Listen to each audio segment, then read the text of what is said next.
સ્ટેશનથી થોડે દૂર જ લાઇનમાં આવેલી 5 ફેલની ઓરડીઓ હતી. છેલ્લી ઓરડીમાંથી કરસનનો અવાજ આવ્યો.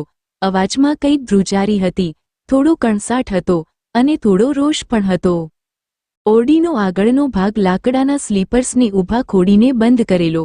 ત્યાં નાનું ફળિયું હતું. ફળિયામાં 6-7 વર્ષનો મનીયો ભેજવાળી ધૂળ વાટકામાં ભરીને કુબલા પાડતો હતો. એ મનીયા નામની બૂમ સાંભળતા જ તેના હાથમાંથી ધૂળ ભરેલો વાટકો છટકી ગયો.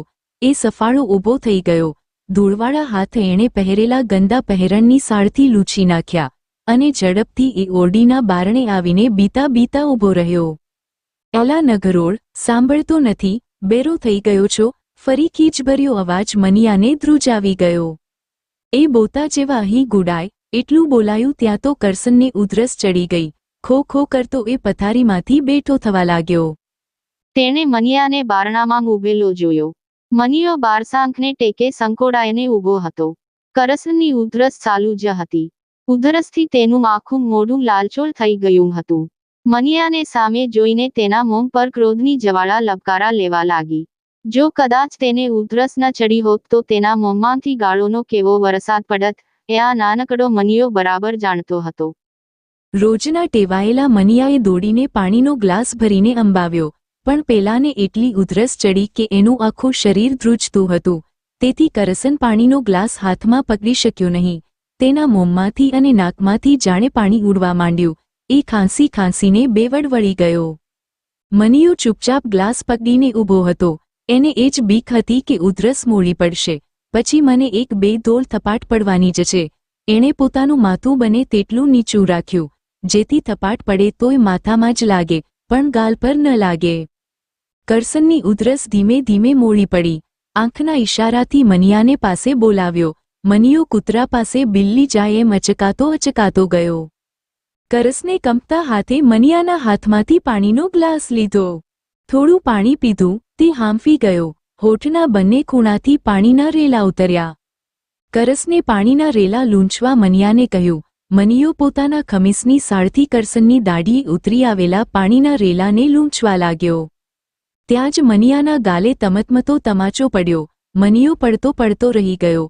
ગાલ પર એવો જોરદાર તમાચો વાગ્યો કે મનીયાના જ્ઞાનતંતુ ઘડીભર શૂન્ય થઈ ગયા. ગાલે જાણે ખાલી ચડી ગઈ હોય તેવું લાગ્યું. ગાલને પંપાળીને મનીયો રડવા માંગતો હતો, પણ તેને તરત જ યાદ આવ્યું કે રડવાથી આનો અંત આવવાનો નથી. જો રડીશ તો બીજા ગાલે પણ આવો તમાશો જડાઈ જશે. ઘડીભર લાંબા ટૂંકા હોઠ કરીને મહામુસીબતે રુદનને પોતાના દિલમાં ધરબી દીધું, પણ તેની આંખો તેના કાબૂમાં ન રહી. તેની આંખો ચોધાર આંસુએ ચૂવા લાગી. આંસુ દડીને ગાલ પર આવી ગયા.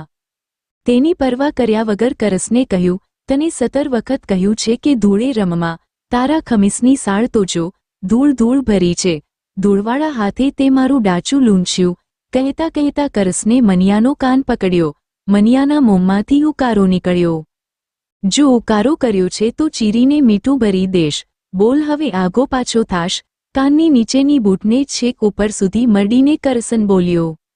નહીં, નહીં. મનીયો કબૂતરની જેમ ફફડવા લાગ્યો.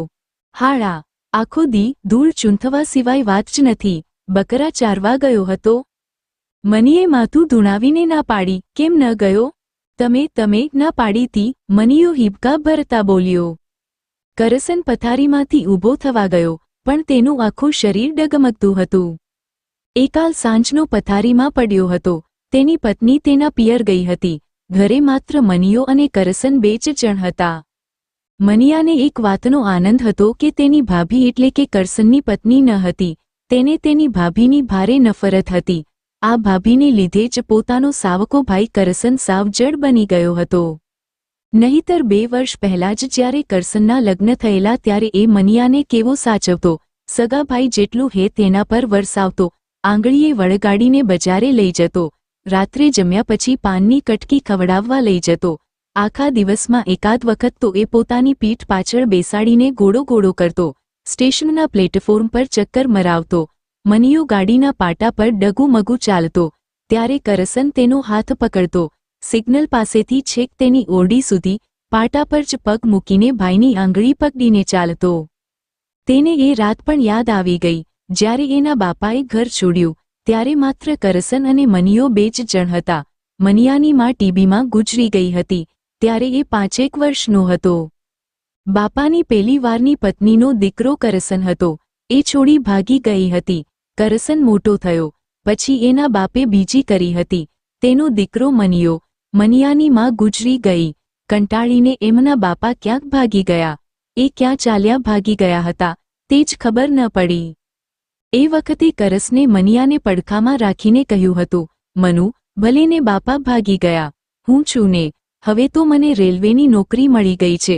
આપણા બાપાની ઉપર થોડી પડી છે. કાલ સવારે તારી ભાભીને લાવું છું, પછી તારે કોઈ વાતનું દુઃખ નહીં રહે. મનીએ કરસનની છાતી પર માથું મૂકી દીધું. નાની ઉંમરે ગુમાવેલી માનું અને તરછોડીને ચાલ્યા ગયેલા બાપનું દુઃખો ભૂલી ગયો હતો. એક વહેલી સવારે કરસન તેની પત્નીને તેડી લાવ્યો. શરૂઆતમાં કરસનની પત્નીએ મનિયાને હેતથી સાચવ્યો, થોડા લાડ પણ લડાવ્યા, પણ એ કૃત્રિમ જાદુ ટક્યો નહીં. ભાભીએ અસલી પોત પ્રકાશવા માંડ્યું. કરસન તો પકડપાના અને કોશ લઈને રેલવેની લાઇન જોવા નીકળી જતો. છેક સાંજે ઘરે આવતો. એ વખતે મનિયો બકરા ચરાવતો. રેલવેના પાટાની આસપાસ ઘાસ ઉગેલું. એ ઘાસમાં એ આખા દિવસ બકરાને રખડાવતો. બપોરે ઘેર આવતો. તેની ભાભી રોટલાનો ટુકડો અને વધેલા શાકનો વાટકો પચાડતી. શરૂઆતમાં મનિયો વેનપણ કરતો, મારે આ નથી ખાવું, તે નથી ખાવું, પણ તેના લાડ સાંભળનાર હવે કોણ હતું? તેની ભાભીએ એક વખતે મનિયાને 2-3 થપાટ પણ જડી દીધેલી. મનિયો કંઈ પણ ખાધા વિના આખો દિવસ બકરા ચારતો રહ્યો. સાંજે કરસન ઘેરે આવ્યો ત્યારે બકરાને હાંકીને એ ઘેરે ગયો. તેને મનમાં હતું, ભાઈને બધી જ વાત કરીશ. ભાભીએ મને આમ કર્યું તેમ કર્યું. પણ એ હજી ફળિયામાં પગ મૂકે ત્યાં જ કરસને ત્રાડ પાડી. આખો દિવસ ઘેરે આવ્યો જ નહીં. ચા કરવા દૂધ જોઈતું હોય, તને ખબર ન પડે, સાલા રેડિયાળ. અને કરસન ઊભો થઈને મનિયા પર તૂટી પડ્યો. મનિયો પોકે પોકે રડી પણ ન શક્યો. બસ એ જ દિવસથી મનિયાના નાનકડા દિલને જબ્બર ચોટ લાગી ગઈ. એને થયું કે અહીં હવે મારું પોતાનું કોઈ રહ્યું નથી. એક ભાઈ હતો, એ પણ જાણે દૂરને દૂર નીકળી ગયો. ત્યારથી મનિયાનું મન કરસન અને તેની ભાભીથી ભાંગી પડ્યું. એને પોતાની માં સાંભળી, બાપ સાંભળ્યો. બાપનું તેના તરફ હેત ઓછું હતું, પણ એણે મનિયા પર ક્યારેય હાથ ઉપાડ્યો ન હતો. બસ એક હતો, ભાઈ કરસન, જેનું હેત અપાર હતું, પણ હવે એ પારકો થઈ ગયો. પછી તો મનિયાની સવાર તેની ભાભીના ડીકા પાટુથી ઉગતી, ને સાંજ કરસનની ગાળોથી પડતી. ને મનિયાના ગાલે થપાટ પડી, બૂંધા, મેં તને કંઈ કહ્યું એ સાંભળ્યું કે નહીં? મનિયો થરથરી ગયો. મનમાં ચાલતા વિચારો પક્ષીની માફક ફડફડાટ ઉડી ગયા. આજ બકરા ચારવા કેમ ન ગયો? કરસનના અવાજે તેને થથરાવી દીધો. તમે જ ના પાડી નહોતી, એલા. હા હા, કરસન બોલ્યો. હા હા, એ તો હું ભૂલી ગયો. જા જા, દોડાય. મનિયો દોડવાની તૈયારીમાં હતો. તેણે કરસન સામે જોયું અને લાચાર આંખોથી જ પ્રશ્ન કર્યો, પણ ક્યાં? એ આંખોમાં ગભરાટ હતો, ફફડાટ હતો, અહીંથી છુટકારો પામવાનો તલસાટ હતો. સાવરણી લેતો જા, સાહેબનો સામાન 10ની ગાડીમાં આવવાનો છે, એનું ક્વાર્ટર સાફ કરી નાખ. વધુ કંઈ પણ સાંભળ્યા વિના મનિયાએ ખૂણામાં પડેલી સાવરણી હાથમાં લીધી અને સ્ટેશન તરફ ભાગ્યો. કરસનથી છૂટવાનો આનંદ ચહેરા પર આવ્યો. સ્ટેશનની બાજુમાં સ્ટેશન માસ્તરનું ક્વાર્ટર હતું. જૂના સ્ટેશન બદલી થવાથી તેનો સામાન લઈ ગયેલા, જેની જગ્યાએ નવા સ્ટેશન માસ્તર આવેલા. આજે 10ની ગાડીમાં નવા સ્ટેશન માસ્તરનો સામાન આવવાનો હતો. સાહેબે કરસનને ક્વાર્ટર સાફ કરવાનું કહ્યું હતું, પણ તેને ગઈ સાંજનો તાવ આવેલો, તેથી કરસને મનિયાને સફાઈનું કામ સોંપ્યું. મનિયો દિવાલો પર આંબી શકે ત્યાં સુધી પહોંચી સાવરણી ફેરવતો હતો. રૂમ સાફ કર્યા, પરસાળ વાળી, આંગણામાં સાવરણી ફેરવીને ઉજળું કરી નાખ્યું. સ્ટેશન માસ્તર શાહ તો સ્ટેશનમાં હતા. અહીં મનિયો એકલો કામ કરતો હતો. આવડું મોટું ઘર જોઈને મનિયાના દિલમાં આનંદ ઉછાળા મારતો હતો. એ આ રૂમમાંથી પહેલા રૂમમાં જતો હતો. રસોડું જોયું, બાથરૂમ જોયો, ફરી આંગણામાં આવ્યો, મોટા મોટા ખંડમાં આંટો માર્યો, ઉપર નીચે નજર નાખીને મનિયો આમ તેમ ફરતો હતો. થોડો હરખઘેલો પણ થઈ ગયેલો. ત્યાં સ્ટેશન માસ્તર શાહ આવ્યા. મનિયાના હાથમાં સાવરણી જોઈને બોલ્યા, મનુ, બેટા તું? હા સાહેબ, કરસનભાઈએ મોકલ્યો સાફ કરવા. એ ક્યાં છે? એને તાવ આવે છે. શાહને અહીં હાજર થયા તેના 10 દિવસ થયા હતા. મનિયાને સારી રીતે ઓળખતા હતા. એને મનિયા પ્રત્યે સહાનુભૂતિ પણ હતી. આ સફાઈ કોણે કરી? મેં કરી સાબ. મનિયો ખુશ થઈને બોલ્યો. સાહેબે આસપાસ નજર કરી. આટલા નાના છોકરાની ચીવટ જોઈને બહુ ખુશ થઈ ગયા. મનિયો પણ સાહેબને ખુશ જોઈને મલકી ગયો. તેને લાગ્યું કે આજે પહેલી વખત કોઈકે તેની કદર કરી છે. સાહેબ હવે ક્યાં સફાઈ કરું? બેટા, તે તો બધું સાફ કરી નાખ્યું છે. આંગણું પણ. બસ બસ, હવે તું આરામ કર. હમણાં ગાડી આવશે, તેમાં ઘરનો સામાન આવશે. સીધો જ અહીં લાવીને ગોઠવી દેશે. સાહેબ, હું સામાન લેવા લાગો. શાહ સાહેબે કહ્યું. ટ્રોલીમાં મૂકીને લાવશે, પછી તું અંદર મૂકજે. નાની નાની ચીજ વસ્તુઓ. શાહ સાહેબે ખિસ્સામાંથી 5 રૂપિયાની નોટ કાઢીને મનિયાને આપી. આ રાખ, તારે વાપરવા થશે. મનિયો ખુશ થઈ ગયો. બેટા, તારા કામનું ઇનામ. મનીએ ઝડપથી નોટ દીધી, ચડ્ડીના ખિસ્સામાં મૂકી દીધી. આજે કામના બદલામાં પોતાને પૈસાનું ઇનામ પણ મળ્યું છે. મનિયાનું મન હિલ્લોળા લેવા લાગ્યું. એ કરસન પાસે ન ગયો. સાહેબના ક્વાર્ટર આગળ ઊભો રહીને ગાડી આવવાની રાહ જોઈ રહ્યો. પહેલાં તો તેને થયું કે પોતે તેના ભાઈ કરસન આગળ જાય. સાહેબે રૂપિયા આપ્યા છે તેની વધાઈ આપે. પણ થોડીવાર પહેલા ગાલ પર પડેલા તમાચાની છાપ તેણે ગાલ પર આંગળી ફેરવી ત્યારે ઉપસી આવેલી દેખાય. તેનું મન ખાટું થઈ ગયું. ચડીના ખિસ્સામાંથી નોટ કાઢી, ખોલીને આમ તેમ ઉથલાવીને જોઈ, પછી ઘડી કરીને ખિસ્સામાં સેરવી દીધી. શાહ સાહેબના ક્વાર્ટર પાસેથી એ સ્ટેશન તરફ ચાલવા લાગ્યો. પ્લેટફોર્મ પર પહોંચી ગયો. લીવરના સ્ટેન્ડ પાસે ઊભો રહ્યો. સિગ્નલનું લીવર નીચે પાડી દેવાયું હતું. ગાડી આવવાની તૈયારી હતી. મુસાફરોની ભીડ પ્લેટફોર્મ પર થઈ ગઈ હતી. લીવરના સ્ટેન્ડના લોખંડના પગથિયા પર આવીને મનિયો બેઠો. ચડ્ડીના ખિસ્સામાંથી નોટ કાઢી, નોટ માથે હાથ ફેરવ્યો, પછી ગાડી આવવાની દિશામાં તાકી રહ્યો. દૂરથી ગાડીની સીટી સંભળાય. એ ઊભો થયો. થોડીવારમાં ગાડી સ્ટેશનમાં પહોંચી. શાહ સાહેબ બહાર આવ્યા. રેલવેને લગતા કામ પતાવ્યા. એક માણસ ટ્રોલી લઈને લગેજના ડબ્બા તરફ આગળ વધ્યો. મનિયો ત્યાં તાકી રહ્યો. સામાન ભરીને ટ્રોલી શાહ સાહેબના ક્વાર્ટર પર આવી. મનિયો તેની પાછળ પાછળ ગયો. ગાડીમાં શાહ સાહેબના પત્ની સરયુબેન અને પુત્રી નેહા ઉતર્યા. તેઓ ટ્રોલીની સાથે સાથે આવ્યા. મનિયો નેહાને જોઈ રહ્યો. એ પોતાની જ ઉંમરની છોકરી હતી. 2-3 નાના બંડલને ઉપાડી મનિયો રૂમમાં મૂકી આવ્યો. નેહા કુતૂહલથી મનિયાને જોઈ રહી હતી. મનિયો મરક મરક હસીને બધું મૂકવા જતો હતો. છેલ્લે કેટલીક કાચની મઢેલી છબીઓનું બંડલ પડ્યું હતું. એ બંડલ પ્રમાણમાં ભારે હતું.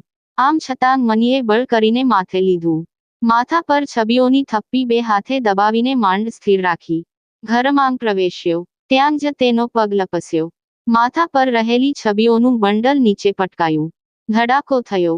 સરયુબેન ધડાકો સાંભળીને આવ્યા. છબીઓના કાચના ભૂક્કા નીકળી ગયા હતા. તેના ટુકડે ટુકડા થઈ ગયા હતા.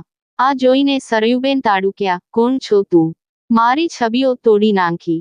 મનિયો હેબતાઈ ગયો. ઉત્સાહ પળવારમાં ઉડી ગયો. સરયુબેનના ચહેરા સામે જોયું તો તેને તેની ભાભી દેખાય. મનિયાના કાળજામાં કંપારી છૂટી. એ જ વખતે શાહ સાહેબ આવ્યા. સરયુબેનને ધૂનવા ફૂંવા જોઈને બોલ્યા. શું થયું? આવાને આવા, ક્યાંથી આવ્યા છે? જુઓ, આ મારી છબીઓ તોડી નાખી. તમને બીજો કોઈ માણસ ન મળ્યો? તે આ ટેણિયાને ઉપાડી લાવ્યા? સાહેબે મનિયા સામે જોયું. મનીએ શાહ સાહેબ સામે જોયું. એની આંખમાં ઠપકાનો ભાવ જોયો, પણ તેની આંખમાં ક્રોધ ન હતો. તેથી તે હિંમતથી આગળ આવ્યો. ચડીના ખિસ્સામાંથી પેલી રૂપિયાની નોટ કાઢી અને સાહેબ તરફ એ લંબાવીને બોલ્યો. લ્યો સાહેબ, મેં છબી તોડી નાખીને એના પૈસા. શાહ સાહેબ હાથ ન લંબાવી શક્યા. એ સરયુબેન સામે જોઈ રહ્યો. નાની નેહા બારણા પાસે ઊભી રહીને મનિયા તરફ તાકી રહી હતી. કંઈ પણ વિચાર્યા વિના મનિયો રૂપિયાની નોટનો શાહ સાહેબ તરફ ઘા કરીને ભાગ્યો. શાહ સાહેબને અચાનક સાદ પાડવાનું સૂઝ્યું, પણ ત્યાં સુધીમાં તો મનિયો પાટા વટીને પહેલી તરફ ભાગી ગયો હતો, જ્યાં તેના બકરા ચરતા હતા. એ એક નાના બચોળિયાને બાથમાં લઈને તેના માથા સાથે પોતાનું માથું ઘસતો હતો.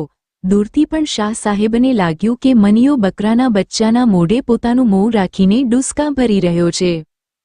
વાંચ્યા પછી આગળ મોકલવા જેવું લાગે તો જરૂર મોકલો. આ પોસ્ટ ગમી હોય તો લાઇક કરશો. દરરોજ નવી વાર્તા સાંભળવા માટે ચેનલને સબસ્ક્રાઇબ કરશો.